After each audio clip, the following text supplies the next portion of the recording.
Okay, hey guys. So it's a beautiful sunny day out here. I'm at Arts Beats and Eats in Rochester. If you are in the Michigan area, definitely come by. Here's Annalise. She has just single-handedly set up this whole area while I've been chatting with people and working on labels and all that. Anyway, so we're here until Monday. At the time of recording this, it's what is the date? Saturday, August 30. Is it 31st? Yeah.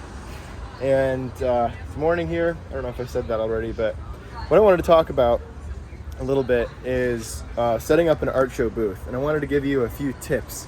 If you're carving and maybe you've thought about setting up an art show booth, or you've had considered putting on a display at a local crafts fair or an art show, just thought I'd give you a few tips, and hopefully I can come up with some helpful ones for you. All right, so let's start. So here we go. We've got our display here, and this is not necessarily the most beautiful display I've ever had. I've got a lot of smaller pieces on the wall, so not as many statement pieces, but a couple things. First thing, you want your booth to be tidy, right? You don't want it to be too messy, stuff everywhere. And you know what that means is no trash, obviously, on the floor, wires hanging around. You want to try and keep your lighting nice and put together. Now that brings me to the lighting, which I do think is very important for sculpture.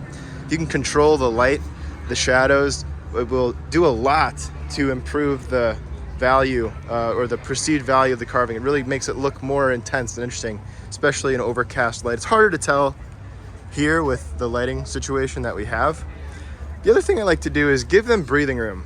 You see a lot of folks will pile up carvings one on top of another. Like they'll have 4 or 5 carvings in one panel, and it just looks messy. It looks just doesn't look great. So a little story about that. I was doing an art show. It was the last art show of the season. I had sold most of the carvings that I had brought, and I only had 1 carving per panel. So just 1 carving per panel at this show. And I didn't feel good about it. At the end of the show, a little troop of ladies came by with sashes and a big ribbon, and they said, we'd like to announce that you've won the best display at the art show, best display award, specifically relating to the booth. I could not believe my eyes, because I was super insecure. I was just talking to my parents about how I felt like it looked so sparse and so bare. But what actually happened was the space for each carving really lent significance to each piece. It gave them a lot of space. In fact, we might even simplify this booth. I might even take some down. My lovely mother took this, helped me set this up as I was setting up the booth. She hung up these carvings, so she lives nearby, so that was very helpful. But don't over stock your booth so that it looks messy, right? Just 1 carving per panel is enough. Another thing is you don't want to be sitting out here staring. So a lot of people, you'll see chairs right here, and they'll be staring, watching people as they're perusing the booth, looking at stuff. That makes people uncomfortable, I think. You want to be available, but in my mind, you want to be kind of actively doing something. Engaging people that walk in, yes, but I like to carve while I'm at an art show. So I'll have my carving set up here. This is the station. It's a jaw horse. I've got a bigger project that I'm working on right now, but I like to be able to show people how it's done. Little kids love this, to stop by and watch. At times at this show, I'll get crowds of people. This whole area will be full of people, especially when I'm demonstrating or talking about the process as I'm doing it.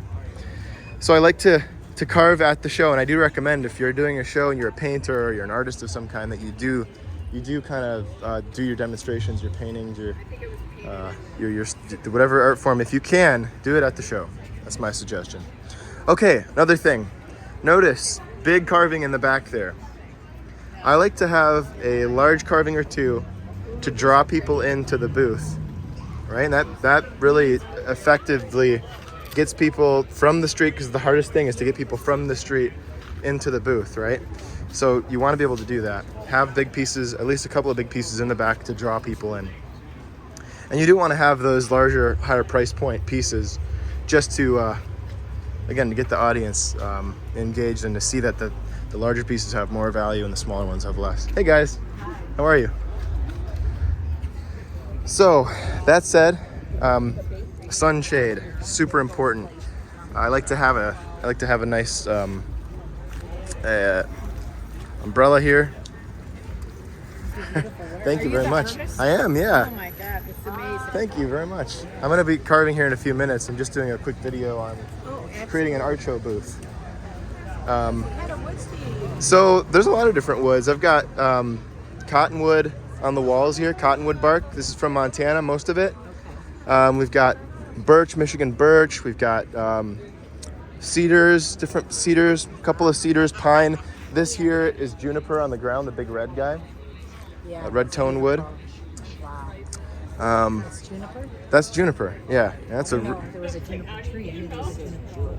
Right. Yep. So they get pretty big, and you can carve the wood. It's beautiful to carve. So a lot of different woods out here. Were you interested in woods when you were like a kid, like in high school? Yes. Yeah. So when I started carving, I was 12 years old. Yeah, nice. Yeah. That's so nice. Amazing. Thank you very much. I appreciate it. Thank you.